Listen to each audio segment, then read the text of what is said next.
आप सभी मित्रों को मेरा नमस्कार। महाभारत के आदि पर्व में गांधारी के 100 पुत्रों के जन्म की कहानी मिलती है। क्या महाभारत काल में स्त्रियां 100 पुत्रों को जन्म दे सकती थी, या फिर यह कोई प्राचीन वैज्ञानिक प्रणाली थी जिसके द्वारा कई संतानों को जन्म दिया जाता था, या फिर कई स्त्रियों से संबंध बनाकर संतान उत्पन्न की जाती थी?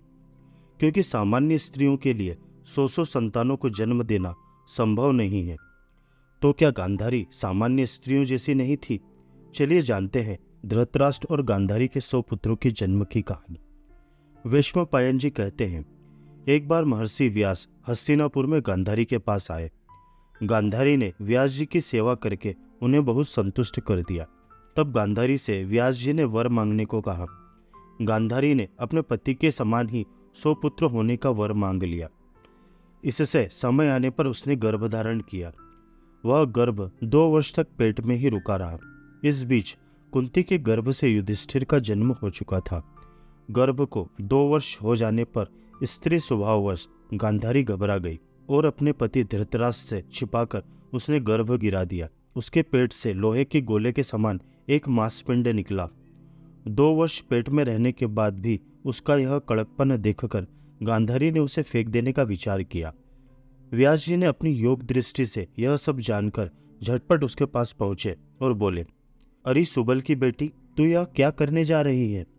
गांधारी ने महर्षि व्यास से सारी बातें सच सच कह दी। उसने कहा, भगवान, आपके आशीर्वाद से गर्भ तो मुझे कुंती से पहले ही रहा, परंतु संतान कुंती को ही पहले हुई। 2 वर्ष पेट में रहने के बाद भी 100 पुत्रों के बदले यह मांसपिंड पैदा हुआ है। यह क्या बात हुई?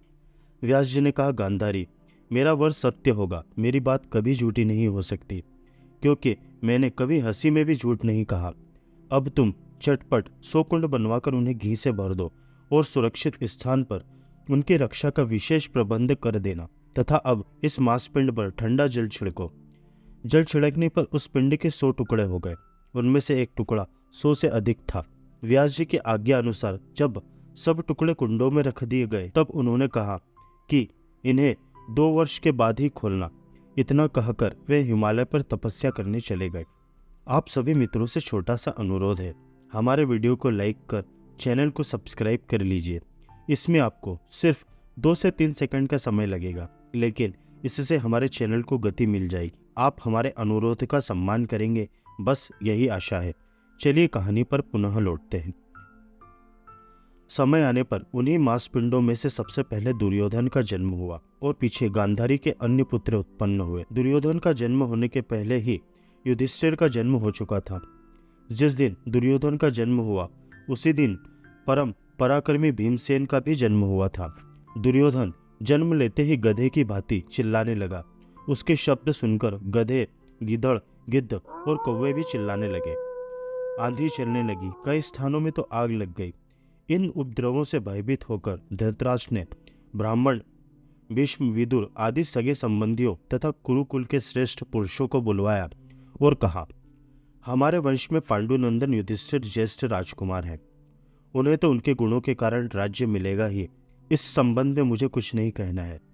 युधिष्ठिर के बाद मेरे इस पुत्र को राज्य मिलेगा या नहीं, यह बात आप मुझे बतलाइए। अभी उनकी बात पूरी भी नहीं हुई थी कि मांसभोजी जंतु, गीदड़ आदि चिल्लाने लगे। इन अमंगल सूचक अपशकुनों को देखकर ब्राह्मणों के साथ विदुर जी ने कहा, आपके इस ज्येष्ठ पुत्र के जन्म के समय जैसे अशुभ लक्षण प्रकट हो रहे हैं, इनसे तो मालूम होता है कि आपका यह पुत्र कुल का नाश करने वाला होगा। इसलिए इसे त्याग देने में ही शांति है। इसका पालन करने पर दुखी उठाना पड़ेगा। यदि आप अपने कुल का कल्याण चाहते हैं तो 100 में से एक कम ही सही, ऐसा समझकर इसे त्याग दीजिए और अपने कुल तथा सारे जगत का कल्याण कीजिए। शास्त्र स्पष्ट शब्दों में कहते हैं कि कुल के लिए एक मनुष्य का, गांव के लिए एक कुल का, देश के लिए गांव का और आत्म कल्याण के लिए सारी पृथ्वी का परित्याग कर देना चाहिए।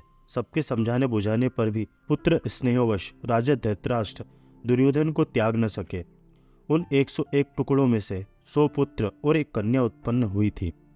जिन दिनों गांधारी गर्भवती थी और धृतराष्ट्र की सेवा में असमर्थ थी, उन दिनों एक वैश्य कन्या उनकी सेवा में रहती थी और उसके गर्भ से उसी साल धृतराष्ट्र को युयुत्सु नाम का पुत्र उत्पन्न हुआ था।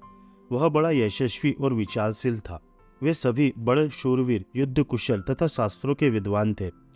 धृतराष्ट्र ने समय पर योग्य कन्याओं के साथ सबका विवाह किया। दुश्शला का विवाह समय आने पर जयद्रथ के साथ हुआ।